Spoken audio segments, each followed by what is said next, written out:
Vira e mexe eu me pergunto, qual seria o daily driver ideal? Aquele carro competente para o dia a dia na cidade, mas que dê vontade de dirigir no fim de semana. Que tenha uns caprichos a mais, mas que também não leve à falência. E eu acho que encontrei a resposta para essa pergunta. O Fiat Pulse Abarth, antes de mais nada, é um esportivo de verdade. Mas será que essa esportividade sacrifica as características normais do Pulse? O que eu tenho que sacrificar no dia a dia para poder me divertir no fim de semana? Fica aí no vídeo para descobrir e aproveita para deixar o seu like e se inscrever no canal. E aqui na estrada a gente percebe o primeiro sacrifício, que é o consumo.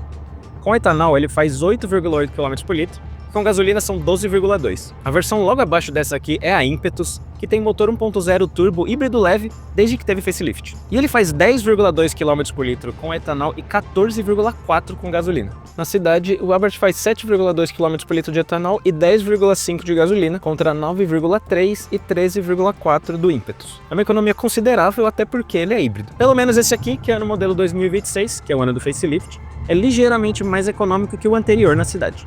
Outro sacrifício que a gente percebe é no conforto.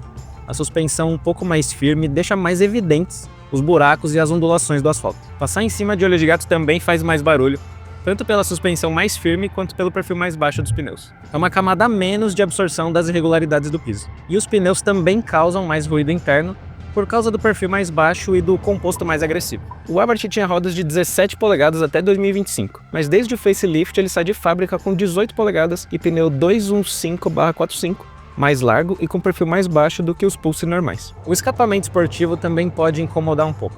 Numa viagem longa de rodovia, como está acontecendo agora, o ruído do escapamento mais todos os outros podem se tornar um pouco cansativos. Mas quando isso acontece,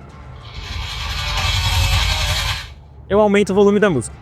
Agora chega por causa de direitos autorais. E além dos custos com combustível, ele é mais caro de se manter, porque todas as peças redimensionadas, como rodas, pneus, freios, suspensão, transmissão, tudo isso vai custar um pouco mais para consertar. E as revisões são em média 12% mais caras do que das outras versões, sem falar do seguro, que fica na faixa dos 4 a 5 mil reais, justamente por causa da proposta esportiva. Depois de todos esses sacrifícios, vamos falar de coisa boa, começando pelo preço. R$ 160.990. Mas na OLX você encontra usados partindo de meros R$ 98 mil.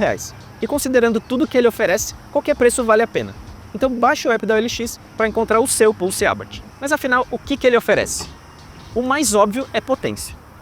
Esse motor 1.3 turbo T270 da Stellantis tem 185 cavalos e 27,5 kgfm com etanol, e 180 cavalos e o mesmo torque com gasolina. É o único carro que usa esse motor que não perdeu potência por causa das regras de emissões do Proconv. Como ele é um Abarth, a homologação dele é como produto de nicho e por isso que ele não entra para a média geral de emissões da marca. Genial! Então nenhum carro na faixa dos 150 até os 172 mil reais, que é o preço do Nivus Highline, oferecem esse nível de potência. Nem o Nivus GTS, que é o rival direto dele, chega perto disso. São 150 cavalos, mas ele custa exatos R$ 29.600 a mais. E eu nem entrei no mérito do desempenho e do comportamento dinâmico ainda. Tudo bem que ele não é o mais equipado nessa faixa de preço, obviamente. Não tem airbags de cortina, câmera de 360 graus, indicador de fadiga e piloto automático adaptativo, que alguns concorrentes indiretos oferecem. Mas eles custam pelo menos R$ 8 mil a mais e ficam devendo assistente de emergência, painel digital, central multimídia de 10 polegadas, banco do motorista com ajustes elétricos, teto panorâmico, rodas de 18 polegadas, partida remota na chave. Enfim, o custo-benefício aqui é campeão. O acabamento aqui dentro também me conquistou. Desde o facelift ele tem esse revestimento macio aqui no painel, imitando couro, com costuras vermelhas, com essa padronagem meio de fibra de carbono, que antes do facelift era de plástico texturizado. Isso podia até gerar alguns ruídos conforme o carro é utilizado, porque plástico com plástico acaba dando uns estralos e uns nheque-nheque. Eu acho que esse courinho aqui pode ajudar a diminuir isso, ou pelo menos abafar um pouco os ruídos da cabine. E ele também tem essa plaquetinha aqui, igual a que tem na capa do motor. E o volante também tem costura vermelha. Aqui fica o botão do modo Poison, que eu ainda não experimentei. E o escorpião bem aqui no meio, para lembrar que você tá num Abarth. Mas uma coisa me incomodou um pouco em viagens mais longas. Essa junção aqui dos couros pode incomodar um pouco porque a mão fica apoiada aqui. Depois de um tempo pode cansar, começar até a doer. Uma coisa que eu reparei é que o painel digital, ele não pega todo o espaço ali. E ele também não tem a mesma resolução da central multimídia, né? Ele é bem mais apagadinho. Mas a visibilidade é boa, ele é bem legível enquanto você dirige. E outra coisa muito interessante de ergonomia aqui são os botões físicos para desligar as funções que podem ser um pouco intrusivas. Aqui você desliga o sensor de estacionamento, que eu acabo fazendo bastante porque a garagem do meu apartamento é muito estreitinha e ele fica apitando muito nervoso. E aqui é do assistente de permanência na faixa, então é bom ter eles aqui de fácil acesso para desligar. E ele também tem ar-condicionado digital. Aqui você mexe na temperatura, aqui a potência do vento.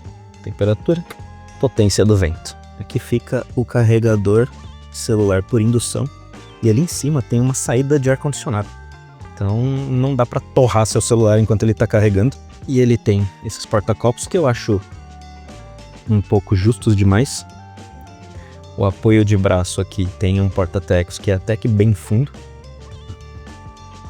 Nas portas, na frente dos alto-falantes, tem esses porta-trecos que não são muito largos. Não acho que cabe garrafa, mas dá para colocar umas quinquilharias. O porta-luvas é razoável, com o manualzinho ali, então dá para ter uma ideia do espaço que tem, mas ele não tem revestimento, então coisas metálicas podem ficar fazendo barulho e incomodando um pouco. E eu gostei muito desses bancos de couro. Toda essa padronagem exclusiva da Abarth. E até ele tá um pouco mais concha depois do facelift. Antes ele não tinha essa protuberância para os ombros aqui. Então ele tá até mais esportivo, abraçando mais o corpo. E com essa padronagem diferente e tal. Acho que evoluiu nesse aspecto também.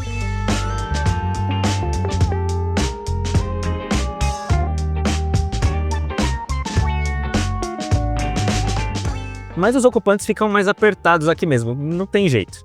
Essa aqui é a posição mais alta do banco, então já dá para saber mais ou menos como vai ser minha posição de dirigir no futuro. E a altura mínima do banco também é alta demais, principalmente para um esportivo. Mas pelo menos o volante tem uma amplitude boa de ajustes. E ele tem 2,53 m de entre-eixos. Então o espaço aqui atrás não é tão generoso, mesmo para mim sentado atrás de mim mesmo. Mas o porta-malas não é o menor. São decentes 370 litros que para mim são suficientes. Mas se você faz questão de porta-malas, o Fastback Abarth está aí para isso, com 516 litros. Mas aí você vai ter que aturar aquela traseira protuberante, para não dizer coisa pior. Aproveitando essa posição, vamos apreciar os elementos desse design. O principal e cada vez mais raro é a ponteira de escape real. E todos esses elementos aqui do para-choque fingem que são de corrida. Imitação de extrator de ar e também imitação de luz traseira de carro de Fórmula 1. E nenhuma identificação da Fiat aqui atrás. O logo do escorpião saiu com facelift, entrou o nome por extenso, e ele também ganhou esses detalhes vermelhos no E. E os para-choques robustos continuam aqui nas laterais. O paralama tem esses apliques plásticos que deixam eles mais alargados, e ele também tem essas barras aqui na porta, com sujeira de uso, claro. Mas eu não sou muito fã dessa pintura preta aqui do teto. Acho que é uma esportividade falsa, e eu preferiria que tivesse a opção de ser na cor da carroceria, mas não tem. As rodas são de 18 polegadas e tem esse design legal, com essa imitação de cubo rápido aqui, mas eu preferiria que tivesse cor de roda mesmo, prata, porque destacaria mais o design. E mesmo assim eu ainda prefiro o design das rodas de 17 polegadas antes do facelift. Esse aqui é o único brasão original que sobrou na parte externa do carro. Os paralamas dianteiros têm esses detalhes que fingem que direcionam o ar, mas o que direciona o ar mesmo é essa entrada de ar aqui funcional, que coloca o ar para fora do pneu para diminuir turbulência. E na dianteira ele tem essa nova grade retificada, inspirada no design do Fiat Panda, com esses elementos verticais e até um escorpiãozinho discreto aqui. Mas uma coisa que não dá para perdoar é essa barra com imitação de fibra de carbono. Ficaria muito mais elegante se fosse no mesmo acabamento da moldura da grade. E eu tomei um leve susto com o sistema de frenagem de emergência. Eu usei o carro na chuva e eu acho que os sensores dianteiros ou traseiros, ou até aquele do para-brisa, ficaram um pouco sujos e obstruídos. E aí acendeu uma luz no painel que parecia sinal de carro que tinha batido. Eu tomei um susto, mas depois eu fui ver que quando isso fica obstruído por sujeira e tal, o sistema fica inoperante, né? Então pelo menos não é nada grave, mas foi um perrenguezinho. E como ele é um carro esportivo da Fiat, o que não falta é a opção de adesivo de escorpião para você espalhar pelo carro inteiro e deixar a sua cara. Mas que cargas d'água é Abarth? É o sobrenome de um austríaco naturalizado italiano que preparava carros da Fiat para competição, o Carlo Abarth. Os carrinhos que ele preparava dominavam as categorias de baixa cilindrada nos anos 50 e 60, até que a Fiat comprou a empresa dele em 1971 para tornar sua divisão esportiva oficial. Aqui no Brasil, o primeiro Abarth foi o Estilo, que nem parecia uma versão esportiva, mas tinha um motor 2.4 5 cilindros do Maré. Os esportivos seguintes foram os T-Jet, e a Abarth voltou em 2014 com o 500, que também tinha motor 1.4 turbo, mas ficou dormente de novo, até que em 2022 estreou oficialmente como divisão esportiva com o Pulse e depois o Fastback. E agora a gente vai sentir os efeitos desse DNA de pista.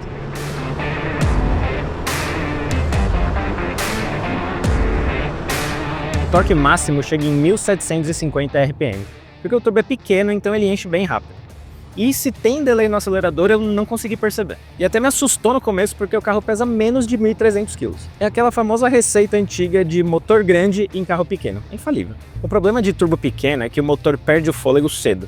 A potência máxima chega em 5.750 RPM, mas ele gira até 6.500 RPM. Seria muito legal se a aceleração fosse contínua até bem perto de cortar o giro. E esse câmbio automático de 6 marchas, além de não ser o CVT das outras versões, foi calibrado para deixar o motor sempre na faixa ideal de rotação, sempre muito esperto. Às vezes ele é esperto até demais, reduzindo mais marchas do que eu gostaria, principalmente na estrada. Então eu acabo usando bastante as borboletinhas aqui atrás do volante para manter na minha marcha preferida. Por exemplo, eu posso usar o torque do motor em marchas mais altas para fazer uma ultrapassagem, uma retomada, ou reduzir bastante, se eu precisar do motor mais esperto, saindo de curva, por exemplo. Talvez um câmbio manual para esse carro fosse a cereja do bolo, deixando muito mais interativa a experiência. Só que talvez ele perdesse um pouco das qualidades de um daily drive. A direção elétrica dele também foi recalibrada. Ela tá mais direta, mais esperta, tá com mais peso logo no primeiro ângulo aqui do centro. Muito por conta da suspensão, que tá 10 mm mais baixa.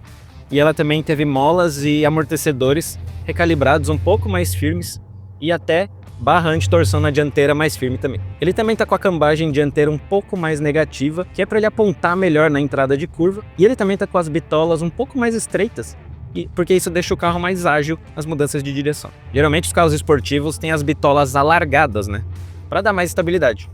Só que nesse caso aqui a instabilidade significa agilidade. Outro sistema interessante que ele tem é a vetorização eletrônica de torque, que usa o sistema de freios ABS para frear a roda interna da curva, o que ajuda ele a apontar mais para dentro. Isso também evita quando o carro tende a substerçar, que é aquela situação de que você vira e o carro segue reto. E na traseira ele tem eixo rígido que ficou mais rígido para inclinar menos nas curvas e manter o carro mais equilibrado como um todo. A suspensão não tem o mesmo acerto que tinha o grande Sandero RS. Era bem mais voltado para a pista, mas até por isso que esse aqui é muito melhor na cidade. E os pneus deles são Goodyear Eagle F1 na medida 215/45, e eles contam muito nessa equação toda. Os componentes da borracha são mais voltados para aderência, claro, e o perfil mais baixo com as paredes laterais mais firmes deixam a resposta mais imediata, evitam a rolagem por cima do pneu. E os freios também são ótimos. Sim, mesmo os tambores traseiros. Os discos na dianteira são um pouco maiores, eles têm mais capacidade. E como a suspensão não é tão rígida, a dianteira afunda um pouco nas frenagens. E isso deixa a traseira mais solta. Então imagina nessa situação se tivesse freio a disco atrás.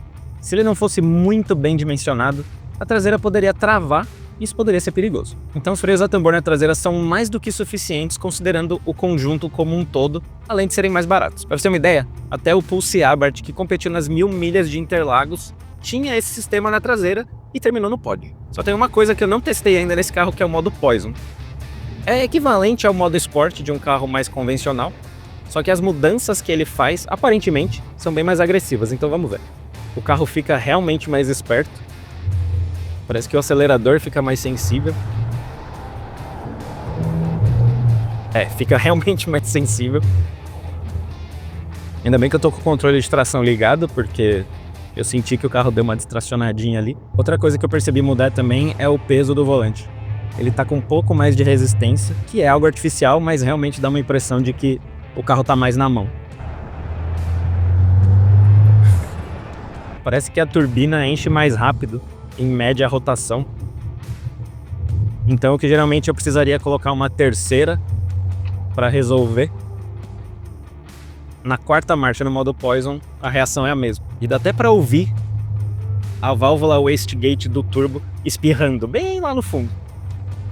Sem o modo Poison não dava para ouvir. Eu não sei como acontece isso, mas dá para ouvir.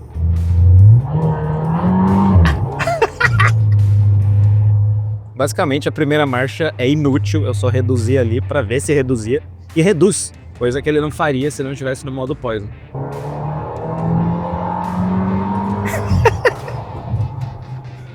Outra coisa que eu queria testar é se ele subiria a marcha quando chegasse na faixa de corte, e não sobe, mantém. Mesmo na ondulação, na curva, a suspensão traseira não é multilink e não aconteceu nada. O carro continuou muito estável. A Fiat acertou bastante, tá de parabéns na configuração desse chassi como um todo. Eu já tinha gostado muito desse. Agora, esse carro é o convencimento que faltava.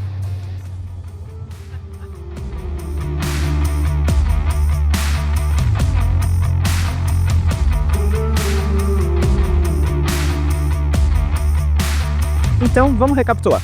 Ele não é perfeito, consome demais, tem muito ruído de rodagem, o espaço interno não é dos melhores, mas é campeão de custo-benefício. Tem equipamentos exclusivos e anda muito. Até a minha esposa amou. O melhor é o que a Fiat conseguiu fazer para domar esse motor com um trabalho de engenharia sem deixar o carro competente demais, cirúrgico demais, insosso. Como dizia o Jeremy Clarkson, se um carro não tem falhas, provavelmente ele não tem personalidade. E o meu daily driver ideal tem muito. Curtiu esse vídeo? Então comenta aí embaixo que carro a gente poderia testar assim. Muito obrigado e até o próximo.